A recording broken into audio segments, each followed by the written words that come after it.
Você acompanha a partir de agora mais um Questão de Opinião, podcast de política aqui do Opinião CE. Sou Rodrigo Rodrigues, sou editor multimídia aqui da casa, aqui do Grupo Opinião. E aqui ao meu lado, Felipe Barreto, que é o nosso repórter de política. Seja muito bem-vindo mais uma vez, Felipe. Olá, Rodrigo, tudo bem? Obrigado. Olá também a você que está nos assistindo. A conversa hoje vai render, com certeza. Aqui na mesa a gente tem o prazer, de receber Júlio Brise, que é secretário da Juventude, vereador reeleito também em 2024, então, em nome do Grupo Opinião, a gente também dá as boas-vindas e agradece aqui para a gente falar um pouquinho sobre os projetos que estão por vir. Eu que agradeço, obrigado pela oportunidade, ao Rodrigo, ao Felipe, obrigado também ao Grupo Opinião e a quem também está nos assistindo pela oportunidade também, obrigado. A gente que agradece, uma breve biografia, foi reeleito em 2024 para um segundo mandato, Júlio Brise é advogado pela UFC e cursa mestrado, ainda cursa mestrado em administração pública pela Universidade de Lisboa. Vai explicar um pouquinho também como é que consegue ter tempo para fazer tudo, como conciliar. Foi presidente do Diretório Central dos Estudantes, o DCE, aqui da UFC, além de coordenador da Associação dos Jovens Empresários de Fortaleza. Também foi superintendente do Trabalho e Emprego do Ceará e secretário executivo do Esporte do Estado, além de secretário adjunto aí da Secretaria do Trabalho e Desenvolvimento Social do Ceará. Também exerceu o cargo de secretário municipal de Juventude da Prefeitura de Fortaleza entre 2015 e 2020, ainda na gestão do ex-prefeito Roberto Cláudio, e é o atual secretário da Juventude de Fortaleza, na gestão agora do Evandro Leitão. Então, mais uma vez, um prazer recebê-lo aqui. Queria que o senhor, você começasse falando, afinal de contas, quem é casado aqui sou eu, Queria que você começasse falando, dando assim, fazendo um apanhado de como foi esse momento de transição da gestão do ex-prefeito José Sarto para o atual prefeito Evandro Leitão. A gente sabe que foi um momento turbulento, alguns dados ficaram ali, a gente não sabe até agora quais são esses dados, eu acho que ainda vai haver esse detalhamento por parte da gestão e, assim, um prognóstico também para o que a gente vai ter nesses primeiros meses já de gestão, porque a população é paciente, quer resultados logo o mais rápido possível. Bom, a transição foi muito ruim, e agora a gente, estando dentro da gestão, entende por quê. Na verdade, o Sarto queria esconder o que ele estava entregando. Então, ele adiou o máximo possível as informações que ele tinha que prestar, ele escondeu informação, ele ficou de entregar depois e não entregou, porque ele não queria mostrar o que ele fez com a cidade, que foi uma coisa terrível. Tem coisas assim que a gente nem acredita. Hoje, Fortaleza tem uma dívida com fornecedores de R$1 bilhão, um pouco mais que isso. Só na saúde é mais da metade disso, cerca de 520 a 530, coisa que eu falei ano passado ainda na Câmara. Então, os números batem e somando o resto dá R$1 bilhão de dívida, de empenho que ele cancelou, mandou cancelar, de dívida que fez com o fornecedor e não pagou, de precatório com a justiça que era obrigado a pagar e não pagou, até precatório com a justiça que tinha prazo, ele fez um acordo para pagar no segundo semestre, não pagou, está tendo que pagar agora, a cidade de Fortaleza tem que pagar agora, enfim, uma coisa terrível. Além disso, mais outro bilhão, quando o Evandro falou de 2 bilhões, mais outro bilhão, a gente fala bilhão como se fosse uma coisa simples, mas é dinheiro demais, Mais outro bilhão para empréstimos que ele pegou, que na época na Câmara Municipal fui contra, porque não tinha transparência, não dizia para que era, não falava sobre qual a taxa de juros que estava adotando para o empréstimo, nada. E agora a gente sabe que é uma taxa de juros de 12%, 13%, uma coisa absurda, enquanto um organismo internacional como o Banco Mundial, a CAF, o BID, ela empresta com 1,5% ou 3% de valor de juros para pagar em 30 anos, o Sarto pegou empréstimo que vai ter que pagar uma parte agora, já esse ano e no próximo ano e no outro ano, com uma taxa de 12%, 13%, uma taxa absurda, porque ele quis pegar o dinheiro logo para poder tentar salvar a eleição.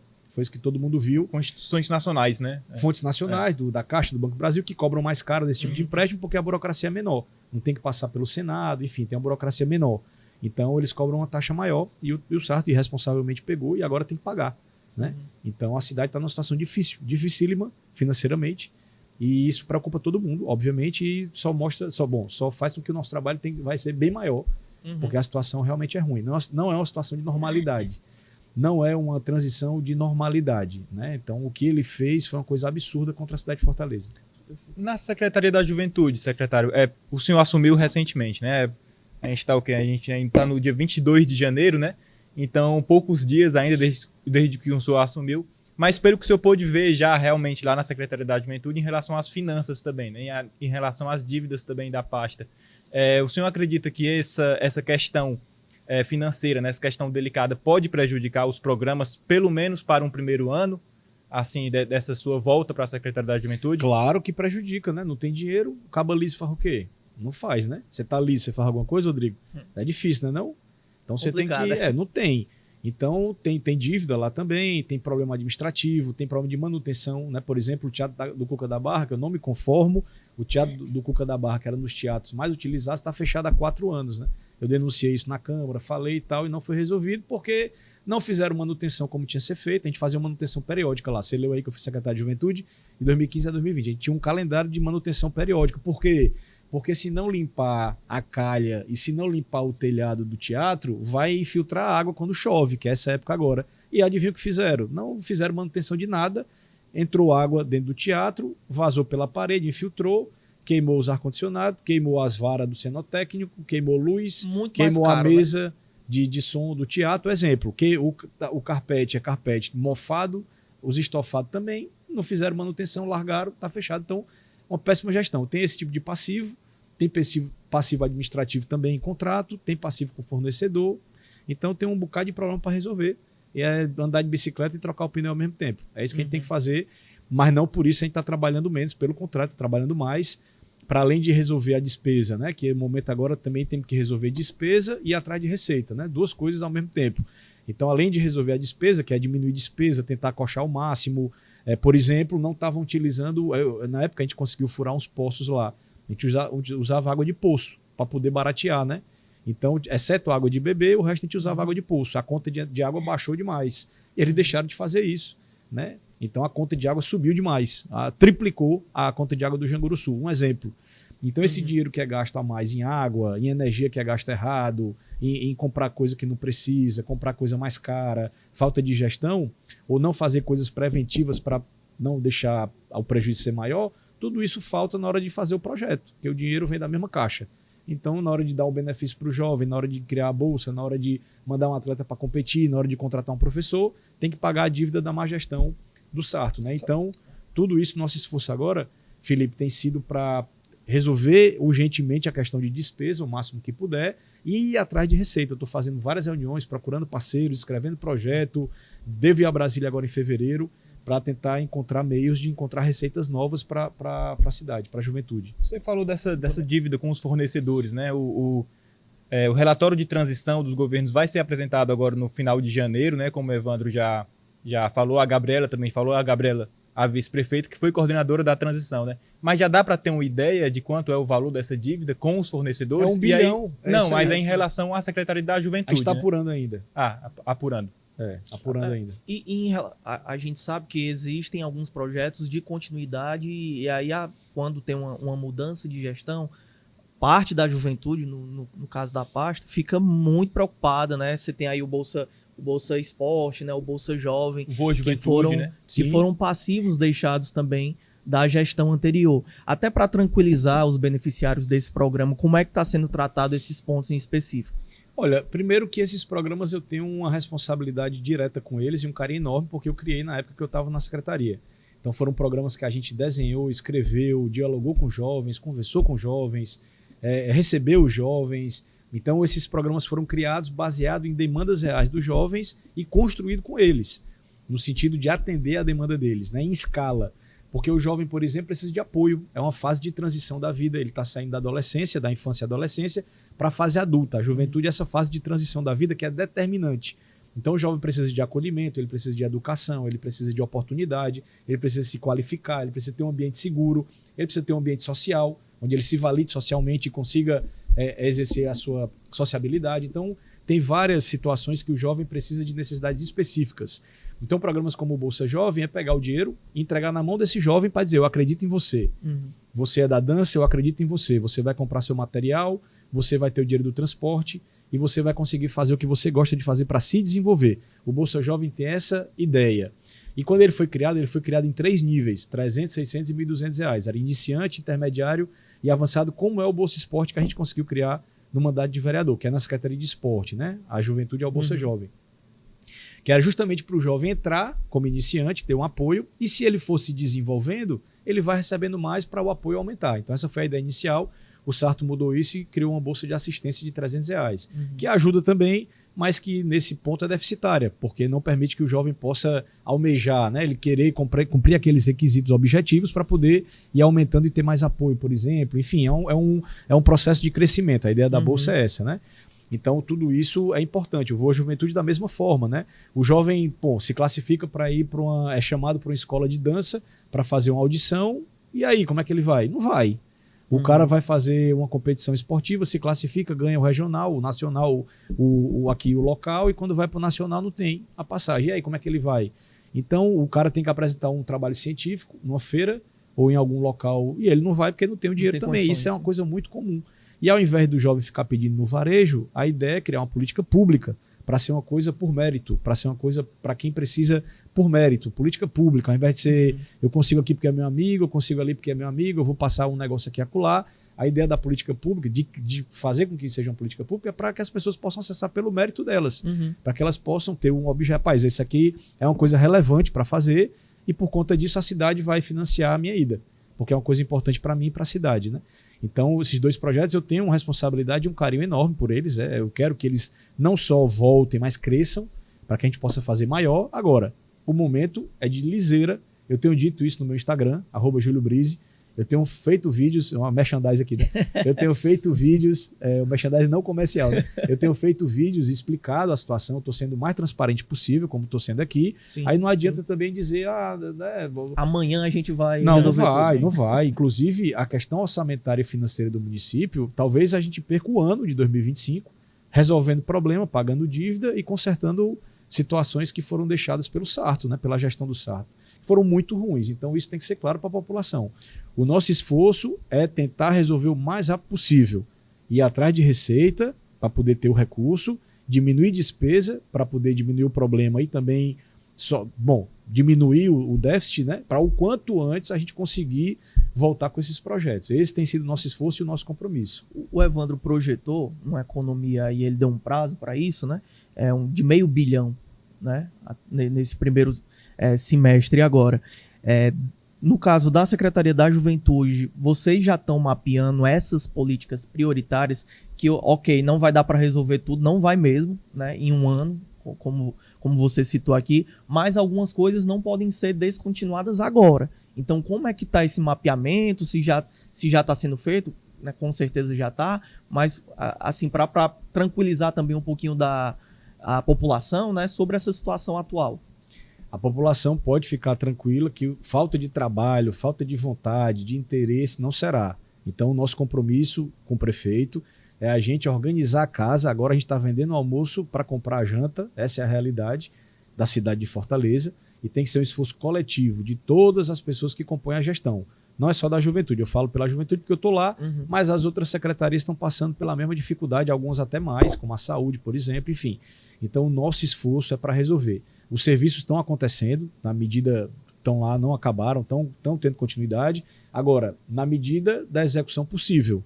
Isso vai ser ajustado com o tempo e o nosso esforço, repito, é para que seja o quanto antes. Vai demorar um ano? Talvez demore esse ano inteiro, né? Talvez demore, porque é um problema que a gente herdou e que tem que resolver. Então, o nosso esforço é para resolver o quanto antes e o quanto antes também está lançando projetos, abrindo vaga, fazendo coisas novas. Por exemplo, o Evandro prometeu na campanha fazer o Horizonte Digital, que é um programa de qualificação na área de tecnologia para os jovens, e o Ocupa Jovem, que é um programa importante para poder incluir o jovem que estuda, aprendiz, para ele ter uma bolsa para poder estagiar em órgãos públicos e também em iniciativa privada. Um projeto que o Evandro criou quando foi secretário do Trabalho do Estado, que é o primeiro passo, e a gente quer fazer o Ocupa Jovem, que logicamente não vai ser a mesma coisa, mas se baseia nesse modelo, foi o que ele prometeu na campanha. A gente tem 4 anos para fazer isso.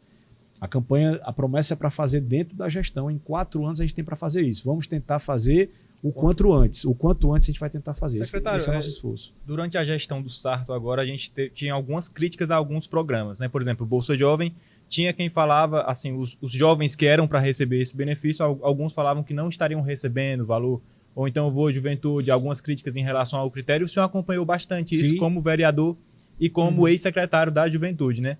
Então, eu quero saber, na sua gestão agora, o que o senhor faria diferente, né, da gestão do Sarto e do ex-secretário Davi? Aí digo não exatamente para esse primeiro ano, porque, como o senhor bem disse, né, a gente está em uma situação realmente complicada, uma situação financeira complicada, que talvez não seja possível aplicar ali todas a política que o senhor vai querer na Secretaria da Juventude. Mas para o restante desses 4 anos, né, o que é que a gente pode esperar de diferente? O que é que a população e esses jovens podem esperar de diferente da antiga gestão da Prefeitura de Fortaleza na juventude? Rapaz, muita coisa, viu? Pode esperar muita coisa diferente. A gente tinha feito alguns projetos, e aqui eu faço política sem personalizar e também sem levar para o coração.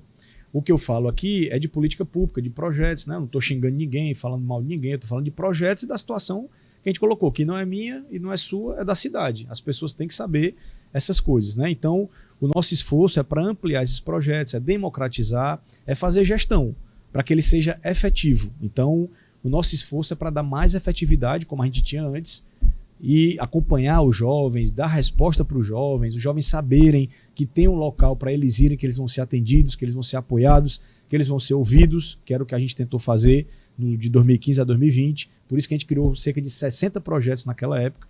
Alguns continuaram, poucos continuaram, uns eles mudaram de nome para continuar e diminuíram, e outros continuaram, como o Bolsa Jovem, o Voa Juventude, mas com muita crítica, porque não se tinha uma atenção ao jovem, não se tinha, é como se fosse um favor. A gestão do Sarto, numa forma geral, ela tratava a população como se estivesse fazendo um favor. Rapaz, eu estou aqui, se quiser desse jeito, se não quiser também, tchau. Isso é muito ruim, pelo contrário. A gente tem que transformar o poder público para que o atendimento à população, ao cliente, né, a pessoa seja vista como um cliente que tem que ter um atendimento de qualidade, ele tem que ter resposta, ele tem que ter retorno, ele tem que ter, e eu cobro isso, eu crio meios para que isso aconteça. Então as pessoas elas têm que ter resposta, elas têm que ser ouvidas, elas têm que ser acolhidas. Se vai atender ou não vai, não dá para atender todo mundo toda hora. Mas ela tem que saber por que não vai ser atendida ou tentar encontrar uma forma de atender em outro momento. Isso tem que ser um compromisso de toda a gestão pública. E aí é mudar muito essa visão de repartição, né? Eu tenho horror a essa visão de repartição. Então, que é uma coisa que é todo mundo parado, sentado ali, carimbando um papel, que é a imagem que se tem na cabeça das pessoas, que em grande parte não é, mas que em alguma parte ainda é sim. Uhum. Ainda tem isso. Como é que a pessoa hoje tem um celular e pede comida em casa, deitado numa rede? Ela está deitada numa rede, ela pega o celular, pede comida, a comida chega na porta, ela pega e vai comer. Aí para fazer um atendimento na prefeitura, para tirar um documento, para poder ser atendido numa coisa que ela tem direito, ela tem que sair cedo, pegar uma fila, o cara às vezes trata mal, não tem resposta, não tem encaminhamento, ninguém está nem aí para ela. A ideia é que nada funciona, né? Ela vai gostar do serviço público ou ela não vai gostar? Ela não vai gostar, claro que não vai gostar. Foi maltratada, então isso é uma coisa objetiva.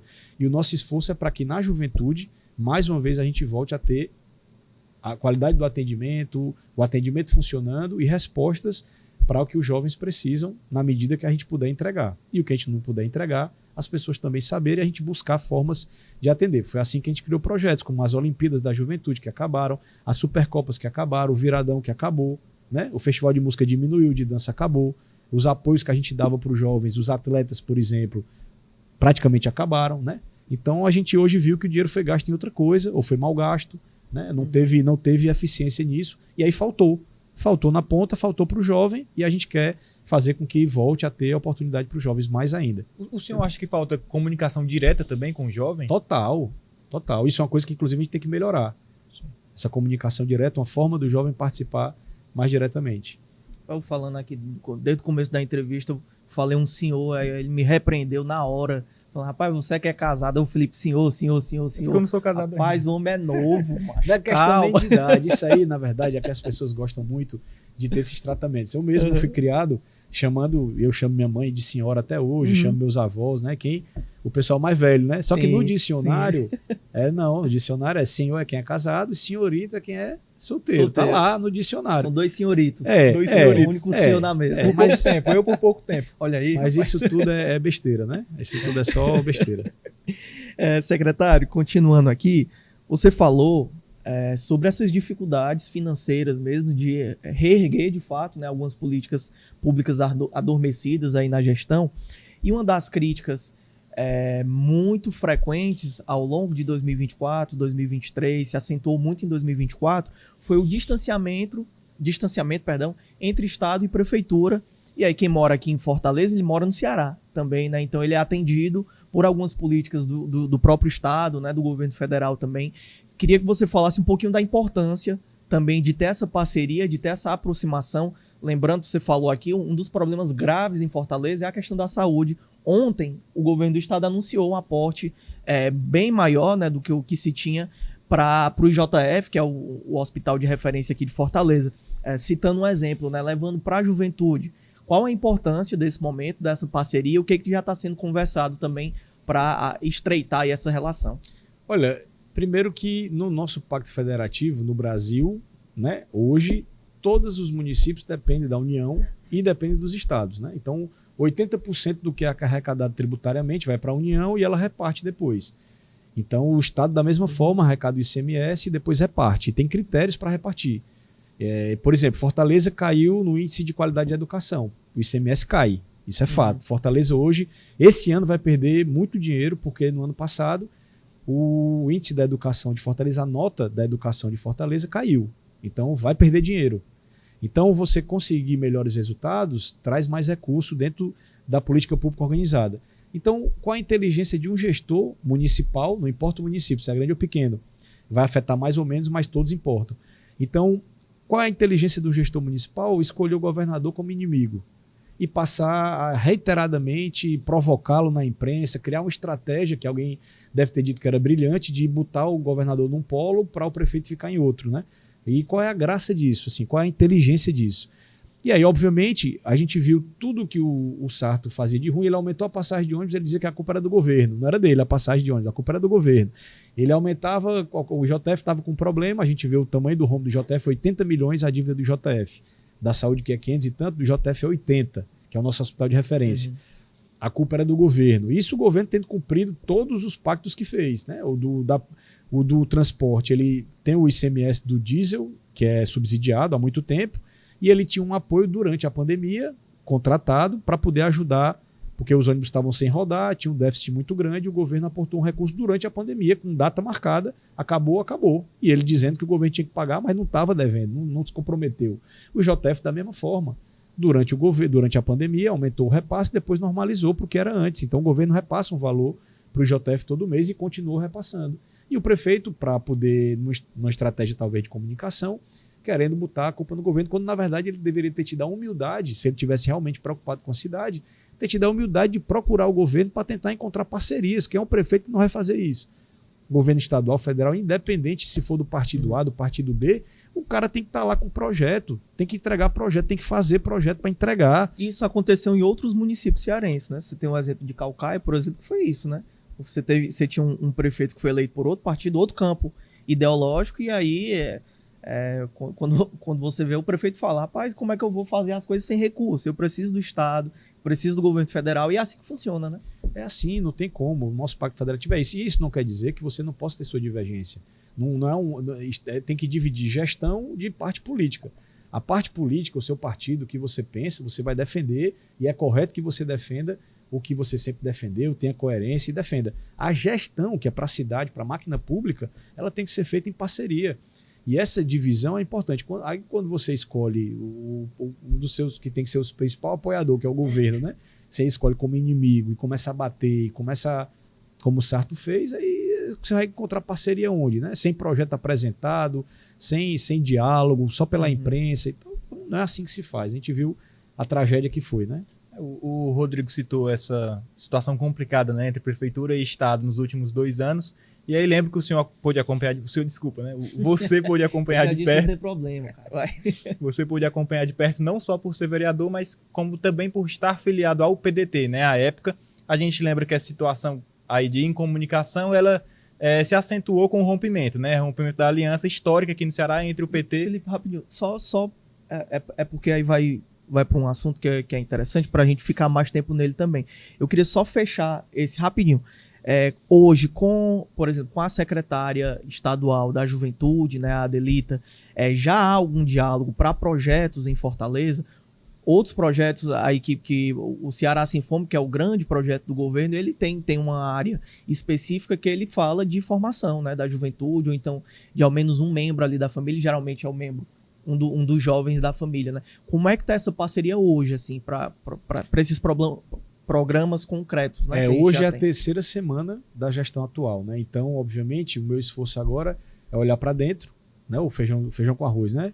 Olhar para dentro, tentar resolver, sanear e organizar o que eu puder nessa parte, o que der para fazer, esse tem sido nosso esforço, e buscando principalmente os parceiros que tenham recurso disponível para financiar os projetos e apoiar inicialmente o nosso calendário de atividades que a gente tem que fazer, a gente precisa de recurso. Obviamente que em momentos oportunos a gente vai dialogar com todas as secretarias que queiram fazer projetos conosco. Já fui na Secretaria do Trabalho, porque eles têm cursos de qualificação que a gente quer levar para o Cuca. Já fui no BNB, porque a gente pode lançar programas específicos para os jovens e outras ações em conjunto. Então eu estou indo e aos poucos, obviamente, a gente vai em todos os locais onde a gente puder fazer parceria sem nenhuma dificuldade. E já tem o orçamento acertado? Havia uma projeção, claro, né? Não, o orçamento está lá. Agora o dinheiro aqui não tem, né? O orçamento é uma coisa, o dinheiro é outra, né? O orçamento, lembrar que foi feito pela gestão passada, sim, né? Foi, a gente conseguiu alterar algumas coisas na Câmara, na tramitação, colocou alguns projetos para lá e conseguiu ajeitar algumas coisas, mas não tudo, né? E conseguiu já dar uma ajeitada. Mas o orçamento é o que está no papel, doutor. O orçamento, se você quiser, eu faço um para você aqui, a gente aprova. O negócio é o dinheiro. O dinheiro é que vai pagar as contas, né? Aí dinheiro é o que a gente não tem. O orçamento está lá, o dinheiro não tem mas ainda. quanto é esse orçamento no papel? O orçamento da secretaria, 60... 75 milhões do fundo municipal e 4 milhões e pouco da secretaria, que é só para o funcionamento dela, né? Aumentou um pouquinho em relação a... Era 65, quando chegou a gente conseguiu aumentar para 75. Então, o orçamento. No papel, né? Aí o dinheiro é quem está atrás. Sim. Vamos entrar lá naquele assunto. Pronto, vamos entrar agora, né, secretário? Como eu estava falando, né, o senhor era do PDT, era vereador, então o senhor pôde acompanhar essa situação, uma certa incomunicação entre o governo municipal e o estadual de perto, né? E aí, assim, ouvindo esses dois principais agentes, né, o governador Elmano e o Sarto, o Elmano fala que o Sarto não procura ele, o Sarto fala que o Elmano não recebia, mas então eu queria saber do senhor, né, que pôde acompanhar de perto, nessa balança, o senhor coloca então que o principal, não sei se eu diria culpado, mas se o principal agente para que não houvesse essa comunicação foi o prefeito Sarto? Rapaz, fizeram até uma música para isso, né? A resposta é clara, né? Assim, e eu acabei de falar também essa questão da decisão política que ele teve, que eu não achei nada inteligente, de escolher o governo e o governador como inimigo, como adversário político e tentar polarizar com ele. Foi isso que ele fez, né, nesse período. E eu acho que para ele foi um grande erro fazer isso, né? Primeiro que ele não tinha dimensão, tamanho, nem tinha entrega para isso, nem tinha... Mas na cabeça dele ele deveria ter. E ao mesmo tempo você excluir o governo da cidade como Fortaleza, da capital do estado, que precisa... Você excluir o governo, assim, como ele fez, eu acho que não foi nada inteligente, né? Então, acredito que a postura dele não foi a mais inteligente no momento, tanto que deu errado, né? Secretário, entrando nesse campo mais político aí mesmo, político partidário, né? A gente está falando de política também, sim, claro. Nós temos um grande problema, que é a comunicação, e aí não é novidade para ninguém, diagnóstico, todo mundo que senta aqui, a gente diagnostica que é um problema, a esquerda tem um problema histórico de comunicação e tal, mas como resolver, eu acho que é o X da questão. E você tem uma extrema-direita que se comunica extremamente bem, né, nas redes sociais, nas novas plataformas digitais, e tem um combo aí com as Big Techs contribuindo, né, em parte também. A gente estava comentando aqui essa semana, o Nicolas Ferreira gravou um vídeo, o vídeo do Pix lá, que repercutiu, né, imensamente, mas a gente também não sabe até que ponto aquilo foi 100% orgânico e até que ponto essas Big Techs, né, com as suas regras pouco transparentes, em muitos casos, contribuiu com isso também. Então, dentro da sua avaliação, que tem um perfil diferente, né, um perfil de gestor diferente, um perfil político diferente, como que a gente organiza, se minimiza esses problemas já de olho também aí nas próximas eleições, para ter uma comunicação mais próxima da população, para mostrar essas políticas públicas que muitas vezes são muito eficientes, né, mexem de fato com a vida da população, como deixar isso mais claro, né, ter uma comunicação mais direta. E também acredito visando barrar esse avanço da extrema-direita, né? Eu acho que deve ser uma pauta importante também do setor da esquerda aqui no Brasil. Rapaz, eu acho que tem um choque geracional. Eu não sou especialista nesse assunto, né? Mas eu acho que tem um choque geracional também, né? Tem uma questão de pessoas que são de outra escola, de outra experiência política, que estão nisso há muito tempo e que o formato dos partidos não favorece, né? São formatos de poder concentrado, poucas pessoas. O PT altera um pouco isso porque tem votação direta, né? Então você pode escolher as direções através do voto direto, mas mesmo assim, na correlação de forças, acaba que, bom, durante muito tempo, isso tudo dificulta, né? Primeiro, a participação de mais pessoas, a mudança de pensamento, né? Sempre se tem ali eu tô falando de partido de todos, né? E há um choque geracional claro, né? Então, tem um pessoal novo que chega, bom, franco atirador, não tem nada a perder, nunca assinou um papel, nunca teve que botar o nome em nenhum projeto, só aparece para fazer vídeo, tacando o pau nos outros, esculhambando de cima a baixo, fazendo vídeo pulando o muro. Então isso virou muito o consumo das pessoas também de informação, né? Que é uma mudança cultural também. Antigamente era o jornal escrito, depois passou a ser o rádio, né? Quem era radialista era um cara super famoso, né? Depois televisão, né? Ainda estamos na transição da televisão para as mídias digitais, né? Majoritariamente, mas a televisão também, quantos apresentadores de TV, artistas, né? Se candidatavam e eram pessoas, o próprio Silvio Santos, candidato a presidente da República, né? Quantos? Pessoas famosas, né? Porque a televisão proporcionava isso. E hoje que proporciona a internet, né? A gente vê que a mudança de consumo das pessoas, hoje ninguém... Bom, a televisão é muito menos vista do que antes. A gente vê celular e consome o que tem no celular. E o que tem no celular? Aquilo ali vai pautando a nossa cultura, vai pautando o nosso comportamento, vai pautando o nosso desejo e a forma da gente receber a informação também. Então, essa galera aí trabalha muito bem com isso e trabalha de uma forma que a gente chamava antes de enxame, né? Eles trabalham na parte do enxame. É mais fácil, né? Sim. Porque o enxame você já, né, chama a atenção, né? Para esse cabo é doido. Às vezes ele fala uns maluquices assim, modo mundo, para chamar a atenção e consegue, né? O Trump faz isso, é uma estratégia. O Bolsonaro faz ele, é uma estratégia. Então, quem tem um mínimo ali de formação e de senso e de responsabilidade não vai chegar falando uma maluquice para chamar a atenção. Mas esse pessoal vai. Porque é muita a linha deles estratégica, né? E também fazer vídeos, eles fazem muitos vídeos, né? Que chamam a atenção, confrontando outra pessoa, quer dizer, o confronto, falando mal de alguém, desafiando o outro, né? Isso é uma coisa que chama a atenção, em qualquer situação. Se você estiver na rua, tiver duas pessoas brigando, você vai parar para olhar, né? Se tiver um vídeo que tem um dando a mãozada na cara do outro, ou xingando o outro, você vai parar para olhar. Do ser humano é fazer isso, né? Naturalmente é. Então, é uma coisa que desafia. Né? É como se a esquerda estivesse no analógico e esse pessoal estivesse no digital. Isso é uma coisa para refletir e para também mudar os paradigmas.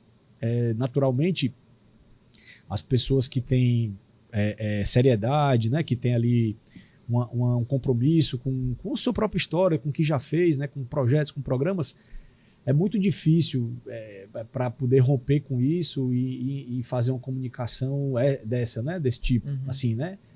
É difícil, né? Tem alguns que tentam ali, mas às vezes ficam mais caricatos, as pessoas não entendem muito, mas é um desafio de fato, assim, conseguir entender essa comunicação e também como chegar sem ao mesmo tempo romper com seus próprios princípios, né, para isso. Eu acho que esse é um desafio que se tem. E esse choque geracional, claro, né?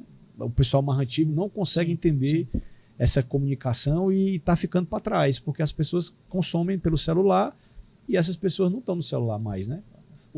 Quero aproveitar esse gancho do choque geracional. Não, deixa eu só fazer uma pergunta, continuando, só para complementar essa questão. O Lula reuniu essa semana mesmo, né, a equipe todinha, a equipe inteira de ministros e falou, rapaz, qualquer mudança drástica em alguma política pública, passa aqui, a gente cria um plano de comunicação eficaz, organizado, difunde isso, porque hoje, quando você fala de Pix, né?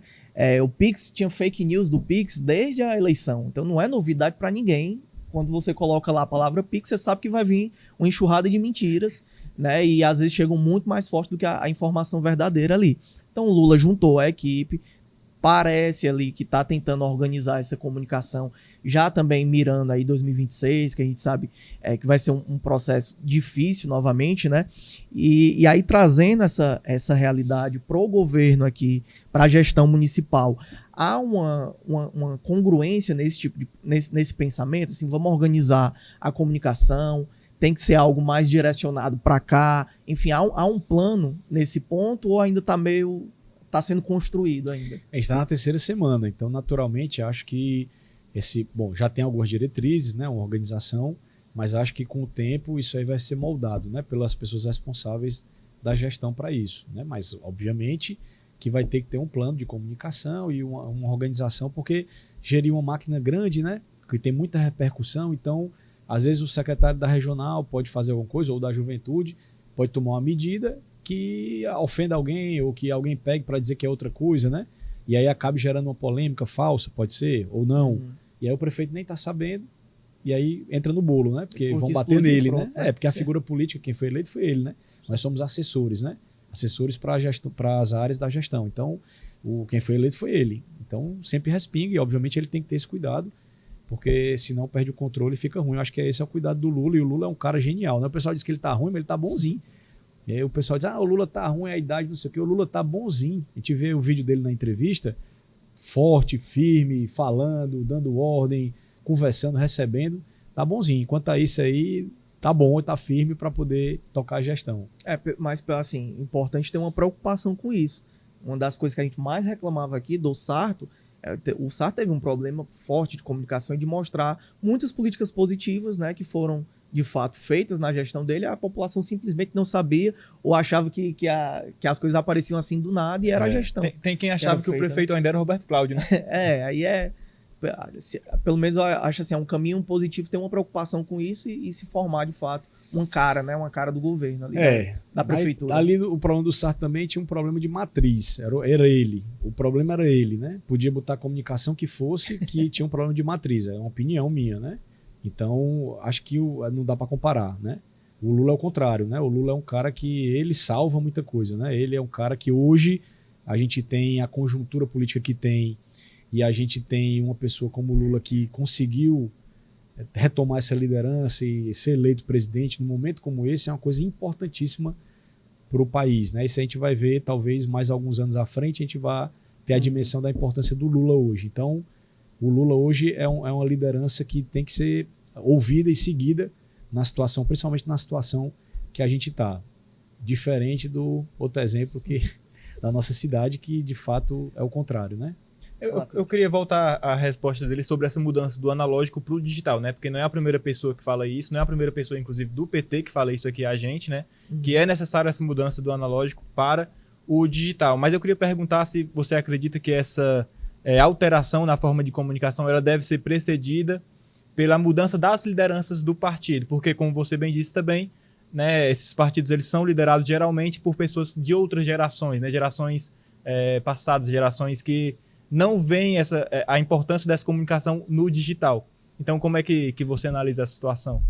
Acho que é um problema, né? Tem que resolver, e eu acho que naturalmente com a pressão que se tem, as coisas vão fazendo lentamente, mas vão acontecendo, né? E acho que é uma coisa inevitável, né? Não porque se queira ou porque se discuta, mas porque as pessoas que estão nesse mundo, e obviamente você falou da questão do Nicolas, do vídeo, bom, você imaginar que aquele vídeo ali, a repercussão foi toda orgânica, não foi toda orgânica, né? Logicamente foi um vídeo bem feito, ele fala bem, é um cara que fala bem e tal, pode falar a verdade ou mentira, mas fala bem, mas ali não foi só orgânico, né? Claro, assim, só pegar a discrepância em relação aos outros vídeos do mesmo teor, porque o cara estando de um lado ou do outro da política, por mais popular que ele seja, tem um limite. Tem um limite, né? As próprias plataformas colocam esse limite, né? E o dele bateu todos os limites possíveis para bater no governo do Lula, né? Então é uma coisa que não foi orgânico totalmente, né? Assim, obviamente que deve ter tido de alguma forma, se por erro ou não, ou se foi de propósito ou não vou dizer porque eu não sei, mas é visível que não foi orgânico totalmente. Teve um apoiozinho, teve um empurrãozinho, né? Para poder chegar no tamanho que chegou. E de fato é um tema importante, porque as pessoas usam Pix em grande quantidade, facilitou muito a vida, e ao mesmo tempo é natural do governo, de qualquer governo, aumentar o controle, né? O direito tributário ele é imperioso, o governo que manda no governo tributário. O governo que eu falo, o Estado, né? Não o governo do Lula, ou do Bolsonaro, ou do Chico, do João. O Estado manda na parte tributária, ele tem uma imperiosidade na área tributária. Então ele tem essa, logicamente, dentro das regras, dos prazos, dos limites, mas ele tem essa... Só que isso tem que ter um limite também. Então o governo, não só esse ou qualquer outro, porque quem falou em taxar o Pix foi o Paulo Guedes. O Paulo Guedes defendia abertamente taxar o Pix. O Lula nem o Haddad estão defendendo taxar o Pix. Pelo contrário, eles estão vindo para dizer não vai ser taxado, não vamos taxar, não vai ter taxa. Mas quem queria taxar era o Paulo Guedes, que o Nicolas apoia, né? Para você ver a situação revertida, né? Os caras defendem uma coisa, dizem que o Lula que defende, e fica discutindo, o pessoal acredita que o Lula que defende, né? Então é uma coisa louca esse negócio da comunicação. O cara... É muito difícil combater, né? É muito difícil combater. Mas, ao mesmo tempo, tem um sinal para o governo que é de credibilidade, né? As pessoas têm que acreditar no governo. Porque se acreditaram num cabo daquele sentado numa cadeira falando um bocado de conversa fiada, né? Em grande parte. Acreditaram nele, não acreditaram no governo, o governo tem que cuidar da credibilidade dele com a população, né? Sim. Isso também serve deve servir, pelo menos, de um sinal, né? De um alerta para o governo fazer isso. E mudar a comunicação, por exemplo, para poder chegar também na população de forma mais direta. E também ter cuidado, o governo, o Estado brasileiro, né? Logicamente, quem está lá na parte técnica tem uma missão e vai querer desenvolver ações e projetos para poder alcançar o máximo possível.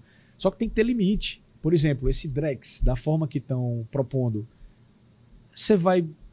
Bom, vamos lá. O cara ganhou o Bolsa Família. Aí ele vai ganhar tudo em Drex, não vai ter mais moeda, papel. Porque ele usa o papel para poder pagar as coisas ou faz o Pix. Aí o Drex vai, pelo que se tem lá no projeto, né, que não é desse governo, é um projeto do Banco Central, que é independente, que está discutindo isso lá, mas eu falo de uma forma geral. Aí o Estado vai ter uma moeda digital que vai dizer no que você vai gastar o dinheiro, do que você não vai gastar o dinheiro. Você não pode gastar nisso, você não pode gastar naquilo. Por mais errado que seja o gasto. Sim. Mas isso é razoável, né? É razoável ou não? Eu não sei. O povo vai entender isso de que forma? Isso é bom para a sociedade? Eu não sei. De fato, eu não sei. O impacto disso qual vai ser? Porque se um cabo sentou num banco e inventou que iam cobrar uma taxa do Pix, ele nem falou isso, mas deu a sugerir que poderia cobrar, né? Se não vão cobrar agora, mas pode cobrar. Por causa disso, disso, daquilo, né? E as pessoas ficaram com essa confusão toda e deixaram de usar o Pix ou cobrando. Sim.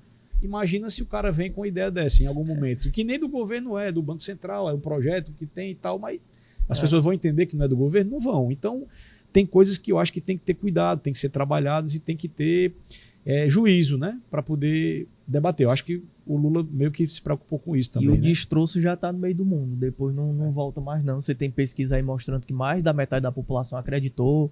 Você tem golpes sendo causados por conta de uma mentira. Que lascar, viu? Então, assim, depois que o negócio aconteceu, acabou. Os cabos são muito nojentos, né? O cabo inventou essa história, aí os caras mandaram uns boletos pro povo. A taxa do Pix paga. A negada pagou. Mas como é que pode? É muita maldade. A gente tem empreendedores também, né? Micro e pequenos empreendedores deixando de receber por Pix com receio de que seja taxado. Pois é, em cima de uma mentira. Para mim, né, só tem um caminho aí que é a penalização mesmo, né, de quem comete esse tipo de atrocidade e também aquela famosa vamos organizar a casa, né? Com as big techs, né, saber regulamentar mesmo, porque senão não é muito difícil, né, caminhar. Entenda, o cara chega, pega um... Existe a lei, não existe a lei? Existe a lei, não existe? Aí o cara pega um celular, grava um vídeo falando um bocado de mentira, não estou dizendo que é esse caso, mas qualquer outro, hoje em dia, posta, tipo, eu vi o Rodrigo, tal coisa e tal coisa e tal coisa, aí esse vídeo vai para lá, segue, o cara compartilha, pô, o Rodrigo não acredito, aí manda para uma, assim, grupo de WhatsApp, pai, não acredito, tal. Daqui que o Rodrigo vai dizer que não foi, ou que vai provar, e aí o pessoal sempre vai ver ele com desconfiança. Quem fez isso tem que ser punido, tá na lei lá, não tem que inventar. Aí tem um pessoal que está nesse argumento, porque estão nessa discussão que não pode ter censura. Isso para eles é censura. Cumprir a lei é censura. Você pode chegar e esculhambar do jeito que você quiser, acabar com a pessoa, inventar a história, prejudicar a vida da pessoa, que você não pode ser prejudicado. Bom, não pode ter penalidade, porque senão é censura. Não é censura não, amigo. Você está cumprindo a lei, porque dessa forma ninguém consegue viver em sociedade. Daqui a pouco vai voltar o faroeste, né? Você vai falar mal do cara, o cara vai falar, pô, vamos resolver lá na rua. Escolha sua arma, revólver, o que é, pra gente poder ir. Tem gente que quer voltar a esse tipo de acerto de conta. Parece que é isso, uma maluquice, uma loucura. Que, na verdade, tudo isso remete a uma discussão maior que é a do próprio Estado. O que eles discutem e o que eles querem acabar é com o próprio modelo de Estado. Não é tão somente com uma coisa menor ou outra, é o próprio modelo de Estado.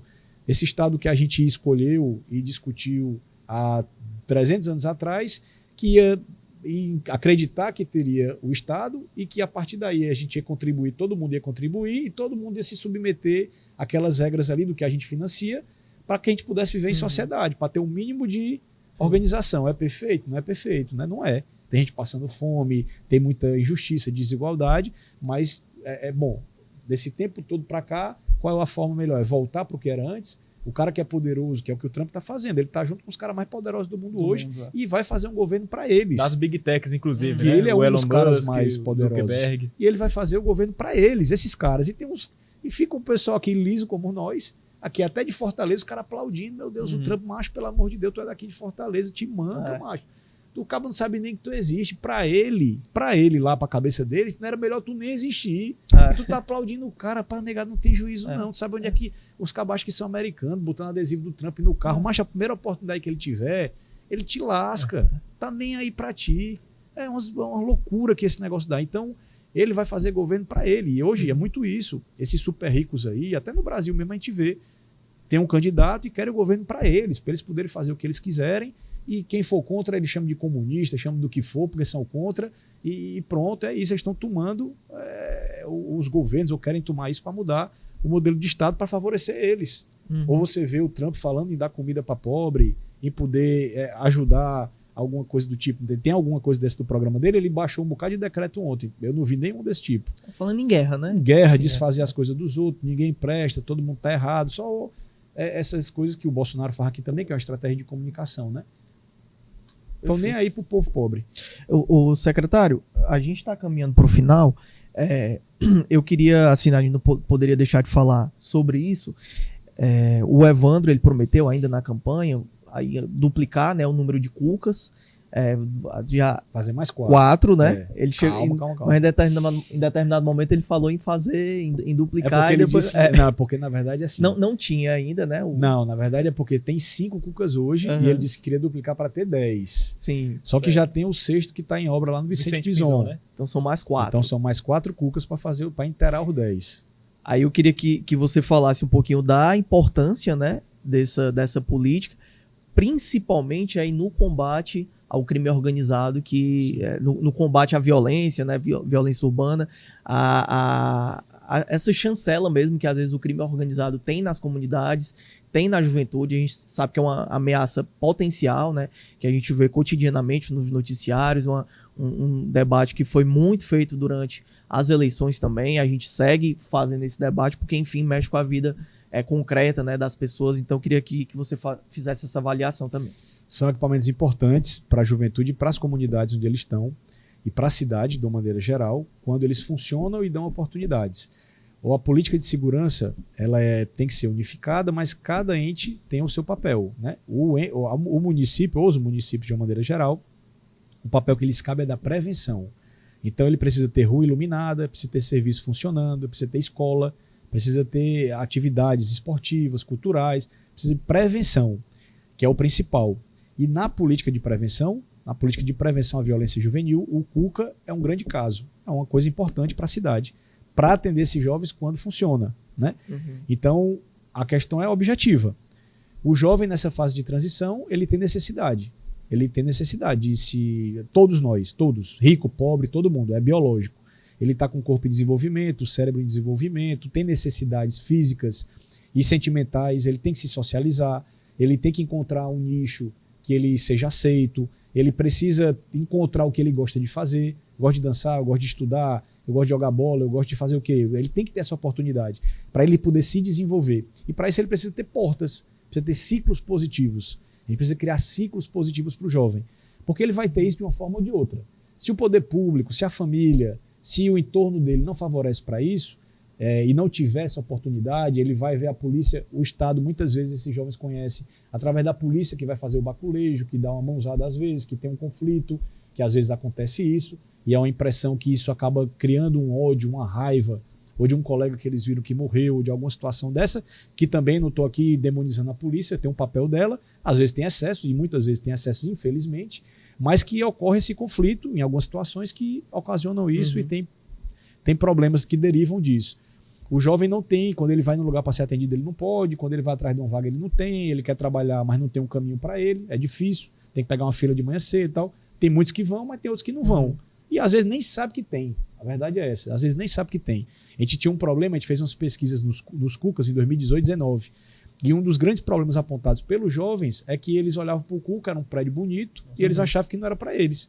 Eles não iam, eles achavam que era pago, as pessoas do entorno do CUCA. E aí a gente fez um trabalho para trabalhar a comunidade. E aí a gente foi apoiando os projetos da comunidade, trazendo os projetos para dentro, que às vezes não conseguia usar, ou precisava de um teatro, de um espaço para usar, e não sabia que lá dentro tinha e que era de graça. Então a gente foi fazer esse trabalho no entorno. A gente pegou os 3 quarteirões no raio do Cuca e foi visitar, foi levar o livrinho, foi visitar os projetos sociais, a igreja, tudo isso. Então, se o Estado, se a família, se não tiver um ciclo positivo para esse jovem, ele vai se enquadrar em algum. Sim. E ao mesmo tempo tem um cara do lado oferecendo um bocado de facilidade para ele, dando um dinheiro para ele levar um pacote daqui para colar, incluindo ele chamando de família, fazendo com que ele tenha vários prazeres da vida que o jovem quer e facilidades. Ele vai ter em casa, a mãe dele tem um problema, ele vai ganhar o dinheiro e vai poder pagar. Ele vai deixar de ser um cara que não pode ajudar em nada e vai ser um cara que vai lá, o líder vai ter poder, porque ele vai estar tendo dinheiro de outro lugar. Então ele cai nesse ciclo, que é um ciclo horrível, né? É um ciclo negativo, não é um ciclo positivo, é um ciclo negativo, porque muitas vezes a vida dele vai durar menos, muitas vezes ele vai ter muita restrição para o resto da vida, seja de liberdade ou de outras coisas. Ele vai perder um tempo e não vai estar investindo nele, no conhecimento dele, no aprendizado dele, em formar uma família, em poder ter um lugar. Ele não vai estar fazendo isso, né? Então isso tudo é um prejuízo enorme para as pessoas que se envolvem e para a família e para o entorno todo. Então, se o município pode e deve fazer isso, que é uma obrigação do município a prevenção, ele tem que dar oportunidade para esses jovens. A nossa luta tem que ser essa, até porque nunca mais teremos tantos jovens como temos agora nesse período. Esse período da nossa vida, agora, nunca mais teremos tantos jovens, porque naturalmente as pessoas vão vivendo mais, a taxa de natalidade diminui, a pirâmide etária vai virando, né? Hoje a gente ainda tem muito jovem, mas daqui a pouco vai envelhecer, como já aconteceu e acontece em outros países mais antigos que o nosso. Então isso é fato, é uma coisa que naturalmente vai acontecer.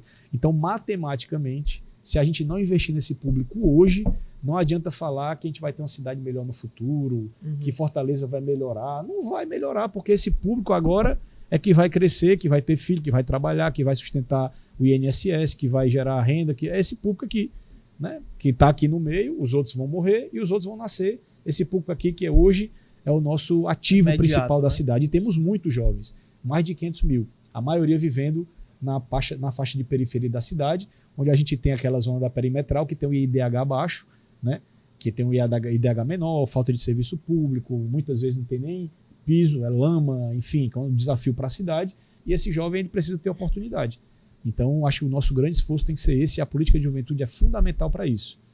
E esse é o nosso trabalho. Para mim, isso é uma causa, eu defendo isso há muito tempo, desde a época do DCE, que você falou, eu fui do DCE em 2006, e nisso a gente já debatia política de juventude, comecei a aprender, estudar sobre isso, militar sobre isso, militei na juventude do PDT e continuo defendendo como uma causa que eu acho importante para nossa cidade, para as pessoas também.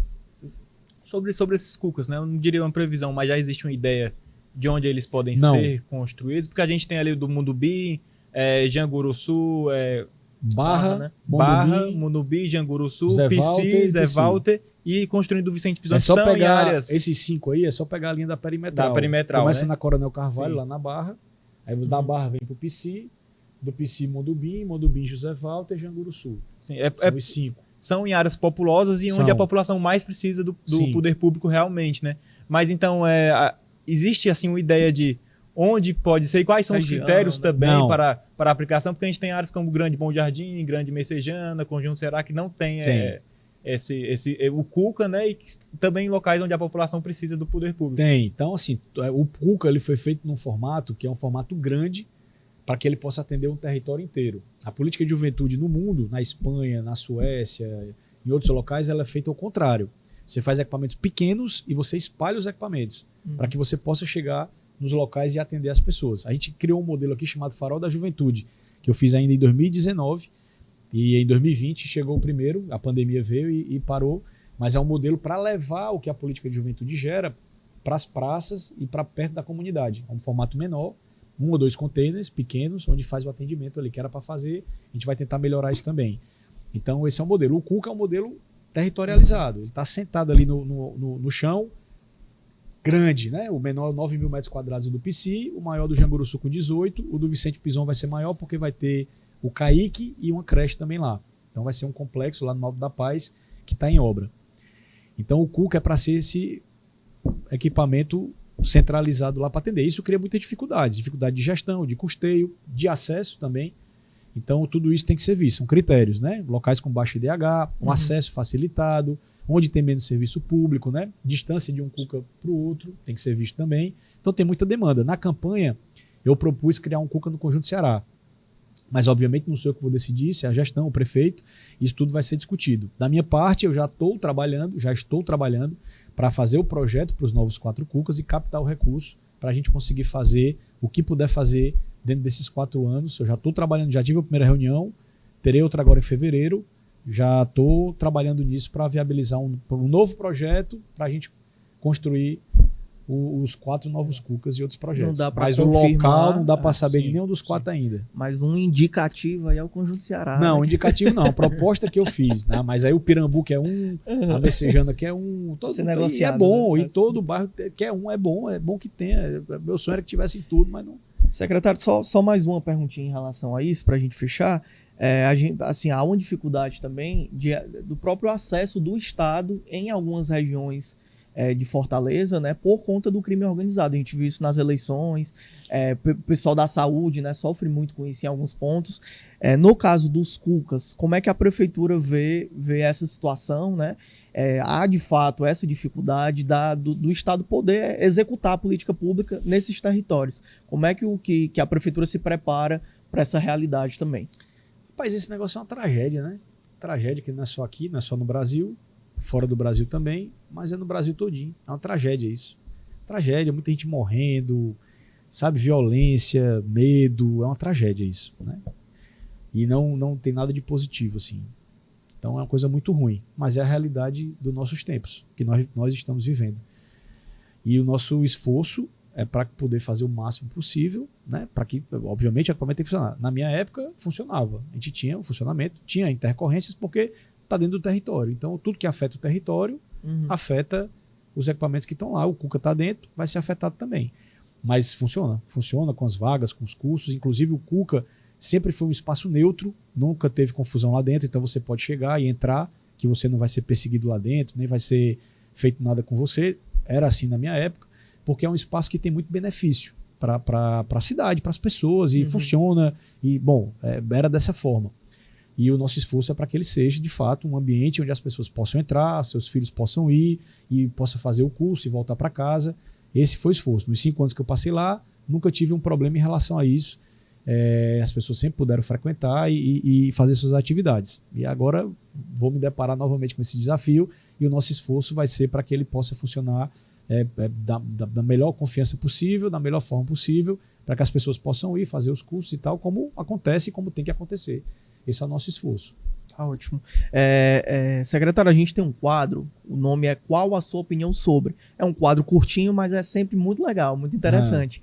Vai aparecer aqui na tela alguns nomes, né? Ou figuras políticas, ou assuntos, a gente também não sabe. Essa é uma surpresa pra gente também. E aí queria que você comentasse brevemente cada ponto. Eu acho, se eu não me engano, são 5, né? E aí a gente faz esse comentário breve para encerrar a nossa entrevista aqui. Vamos lá, Rodrigão. Ex-prefeito Roberto Cláudio. Cara, o Roberto é um cara que eu sou muito grato. Ele me deu a oportunidade para ser secretário de Juventude, trabalhei com ele. Nós, logicamente, divergimos politicamente, né? Na gestão do Sarto, principalmente. Ele decidiu continuar apoiando o Sarto e eu não rompi. Bom, fui expulso do PDT e divergi profundamente do Sarto. Reportei isso a ele e cada um segue o seu caminho, mas não deixo de respeitá-lo, de ter gratidão a ele, porque eu aprendi na vida, com reggae, com as filosofias de vida, que a gente tem que ser grato, né? Então, sou grato a ele, foi um grande prefeito, mas divirjo dele politicamente e estamos afastados politicamente. Tá ótimo. Vamos para o próximo. André Fernandes, né?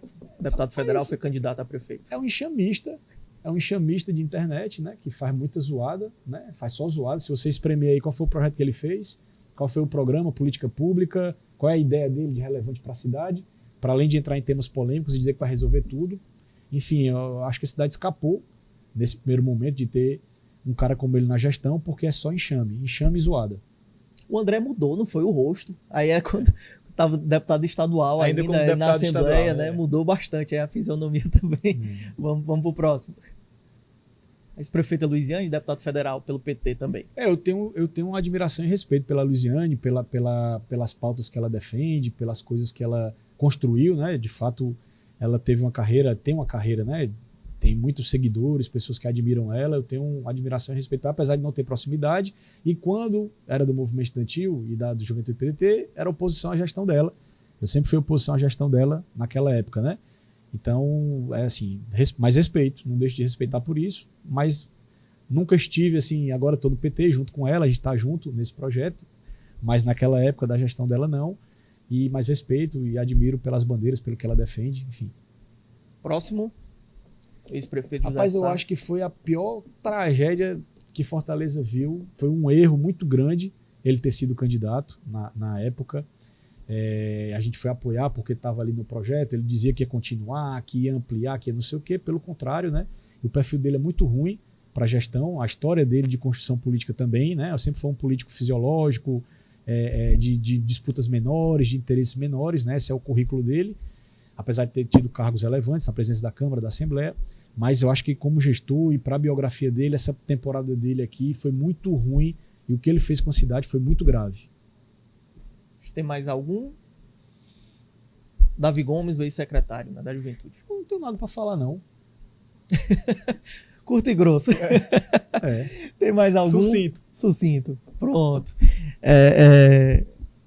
Secretário, a gente agradece, né, a sua participação aqui no jornal. Foi legal? Gostou? Papo não, bom. Legal. Os senhores são muito educados. Senhores. Ele prometeu aqui, rapaz, foi quase um pedido de casamento aqui no meio da conversa.